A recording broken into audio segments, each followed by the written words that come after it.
Hello students, आप सबका स्वागत है। आज की हमारी सुंदर सी कविता का नाम है फसल, जिसके कवि नागार्जुन जी हैं। बच्चों, यह कविता हमें किसान और कृषि संस्कृति के करीब ले जाती है, हमें कृषि और प्रकृति का महत्व समझाती है। इस कविता के माध्यम से कवि यह बताना चाहते हैं कि इंसान की मेहनत और प्रकृति में मिलने वाले तत्व दोनों के सहयोग से ही खेतों में फसल लहलहा उठती है। यानी इंसान और प्रकृति एक दूसरे के पूरक है। इंसान जो भी चाहे जब भी चाहे प्रकृति से बेझिझक ले सकता है।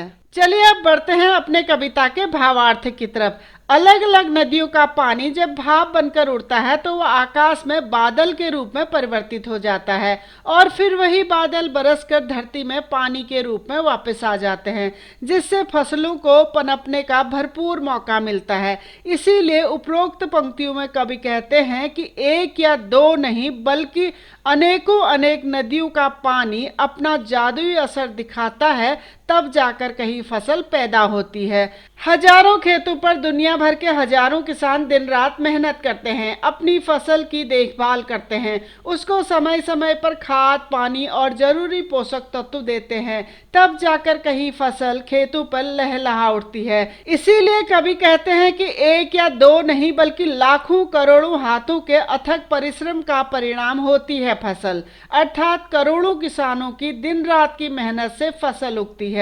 अच्छी फसल उगाने के लिए खेतों की मिट्टी भी अच्छी होनी चाहिए, क्योंकि मिट्टी की विशेषताएं भी फसलों की गुणवत्ता को प्रभावित करती हैं। यानी मिट्टी से मिलने वाले जरूरी पोषक तत्व फसलों के लिए जरूरी होते हैं और अलग अलग तरह की फसलों को उगाने के लिए अलग अलग तरह की मिट्टी और उसके गुण आवश्यक होते हैं। इसीलिए कवि कहते हैं कि एक या दो नहीं बल्कि हजारों खेतों की उपजाऊ मिट्टी के पोषक तत्व भी इन फसलों के अंदर छुपे हुए हैं। चलिए अब बढ़ते हैं अपने दूसरे काव्यांश की तरफ। फसलों को अच्छी तरह से फलने फूलने के लिए किसान की मेहनत के साथ साथ पानी भी आवश्यक है। साथ में मिट्टी का गुणवत्तापूर्ण होना भी जरूरी है, क्योंकि मिट्टी की विशेषताओं के अनुसार ही फसल पैदा होती है। अलग अलग तरह की मिट्टी में अलग अलग तरह के पोषक तत्व व गुण पाए जाते हैं, जिसके अनुसार अलग अलग तरह की फसलों को पैदा किया जा सकता है।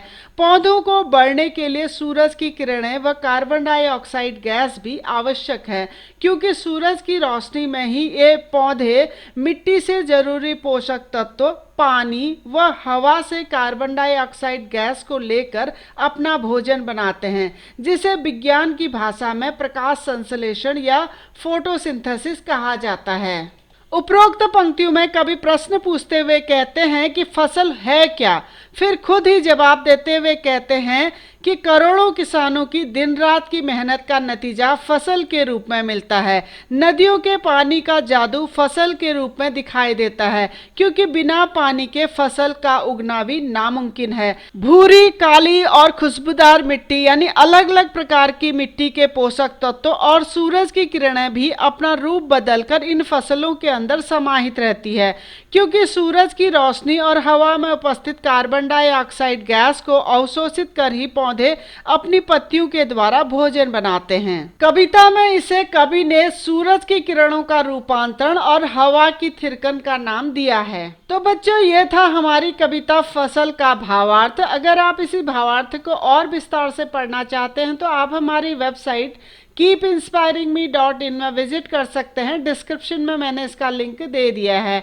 अगर आपको वीडियो पसंद आया हो तो प्लीज़ चैनल को लाइक करें, सब्सक्राइब करें और आने वाली वीडियो की इन्फॉर्मेशन के लिए बेल आइकन को दबा दीजिए। धन्यवाद।